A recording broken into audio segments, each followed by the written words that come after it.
우리나라 토론 문화가 뭐 상당히 힘든데 토론보다는 뒷담화하는 거를 훨씬 더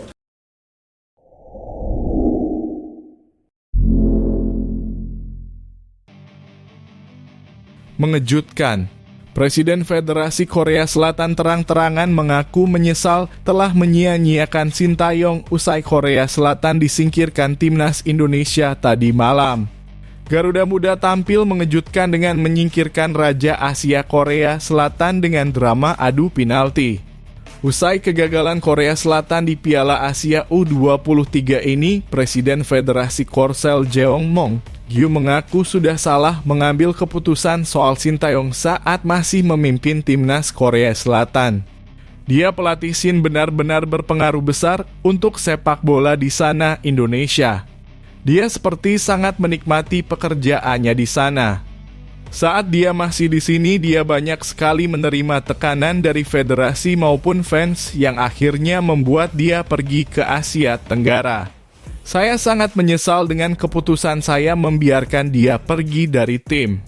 Semoga suatu saat nanti dia bisa kembali bersama kami, kata Jeongmong Gyu dilansir dari media Korea Selatan. Sementara itu, Sintayong meminta maaf ke rakyat Korea Selatan setelah mematahkan rekor lolos tim negeri ginseng ke Olimpiade. Sebelumnya, Korea Selatan selalu lolos ke Olimpiade berturut-turut sejak 1998 hingga 2020. Sementara timnas U23 Indonesia mencetak sejarah di Piala Asia. Sintayong minta maaf ke rakyat Korea Selatan setelah hentikan rekor lolos ke Olimpiade. Saya berusaha angkat harkat dan martabat bangsa di Indonesia. Jujur perasaan saya adalah jika Korea melaju untuk ke-10 kalinya berturut-turut, itu akan menjadi rekor yang tidak akan pernah dipecahkan di dunia, kata Sintayong. Saya juga mencapai 8 kelolosan berturut-turut di stadion ini.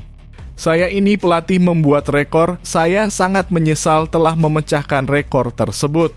Bukan impian saya jika sepak bola Indonesia bisa ikut Piala Dunia jika kedepannya lolos ke babak ketiga kualifikasi Piala Dunia. Impian terakhir saya adalah kembali ke Korea dan menantang lagi bersama tim nasional Korea. Gelandang timnas U23 Indonesia Arkan Fikri angkat bicara usai gagal mengeksekusi tendangan penalti ke gawang Korea Selatan.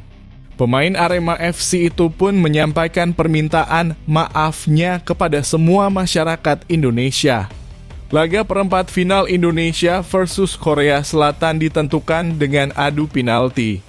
Dari 12 tendangan penalti yang dilesatkan timnas U23 Indonesia, hanya sepakan Arkan Fikri saja yang gagal menembus gawang Korea Selatan.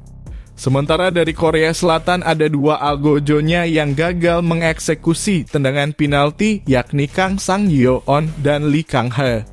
Timnas U23 Indonesia akhirnya menang dengan skor 11-10 atas Korea Selatan di babak adu tendangan penalti. Arkan Fikri merasa lega dengan penyelamatan Hernando Ari sehingga timnas U23 Indonesia menang dan melaju ke semifinal Piala Asia.